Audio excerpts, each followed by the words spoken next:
ರಾಜ್ಯದ 12 ಕಡೆ ಲೋಕಾಯುಕ್ತ ದಾಳಿ. ದಾವಣಗೆರೆ ಹಾಗೂ ಹೊಳಲ್ಕೆರೆಯಲ್ಲಿ ಅಧಿಕಾರಿಗಳಿಗೆ ಶಾಕ್. ಬೆಂಗಳೂರಿನಲ್ಲಿ 3 ಅಧಿಕಾರಿಗಳ ಮನೆಗಳಲ್ಲಿ ಶೋಧ.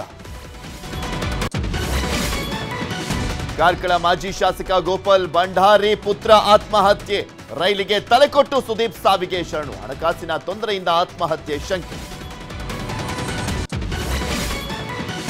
ಧಾರವಾಡದಲ್ಲಿ ರಾಜು ತಾಳಿಕೋಟೆ ಪಾರ್ಥಿವ ಶರೀರ. ರಂಗಾಯಣ ಆವರಣದಲ್ಲಿ ಅಂತಿಮ ದರ್ಶನ. ಸಂಜೆ ವಿಜಯಪುರದ ಚಿಕ್ಕ ಸಿಂಧಗಿಯಲ್ಲಿ ಅಂತ್ಯ ಸಂಸ್ಕಾರ.